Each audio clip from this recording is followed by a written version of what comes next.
армысыздар.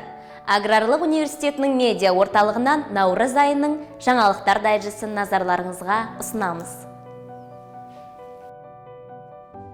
Қазақстан және Біріккен Ұлттар ұйымы 30 жыл ынтымақтастық, серіктестік және сенім.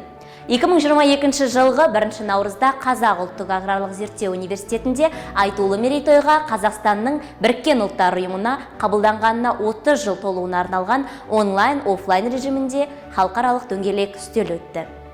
Агроөнеркәсіптік кешенді мемлекеттік қолдау мәселелері талқыланды. Қазуазуда 4 наурызда Қазақстан Республикалық аграрлық өнеркәсіптік кешенін дамыту мәселелері бойынша агроөнеркәсіптік кешенін мемлекеттік қолдау шараларын жетілдіру, НКА мәселелері және жақсарту жөніндегі ұсыныстар тақырыбында онлайн-офлайн режимінде дөңгелек үстел өтті. 8 наурыз халықаралық әйелдер мерекесіне орай университетімізде қызмет істейтін нәзік жанды қызметкерлерді Қазуазу басқарма төрағасы ректоры Тілектес Есполов құттықтады. Сондай-ақ Алматы облыстық жергілікті агроөнеркәсіптік кешені қызметкерлері кәсіподағының төрайымы Рая Идралиева, Алматы қаласының мәслихатының депутаттары, белгілі кәсіпкер Қайрат Құдайберген, даңқты боксшы, олимпиада чемпионы Ермахан Ыбрайымов, танымал кино және театр актері, Қазақстанның еңбек сіңірген қайраткері Жалғас Толғанбай сынды елімізге белгілі тұлғалар бейнежазба арқылы өздерінің жылы лебіздерін жолдады. Мектеп бітірушілердің алғашқы легі университетімізде оқуға тілек білдірді. 17 наурызда Қазуазудың IT-технология, автоматтандыру және агроөнеркәсіптік кешенді механикаландыру факультетінде ашық есік күні болып өтті.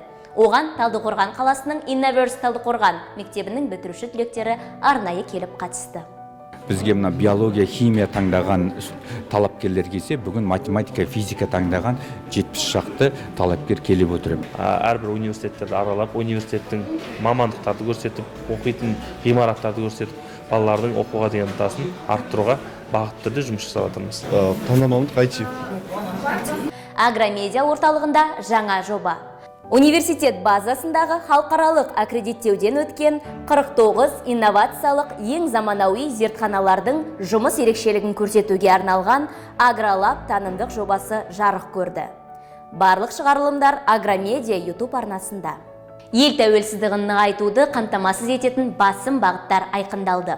18 наурызда Қазуазуда Алматы қаласының ең үлкен медеу ауданының қоғам белсенділері, университет ұжымы, оқытушылары мен студенттері бас қоса отырып, мемлекет басшысы Қасым-Жомарт Кемелұлы Тоқаевтың «Жаңа Қазақстан, жаңару мен жаңғыру жолы» атты Қазақстан халқына жолдауын талқылады.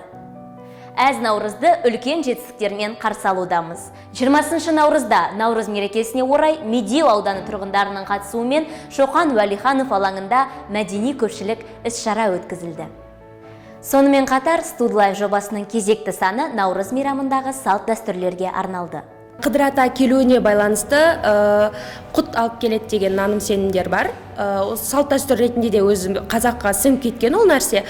28 наурызда Қазуазуға Оман Сұлтандығынан Атияп International Services компаниясының бас директоры Мохип Ахметхан арнайы іс-сапармен келді.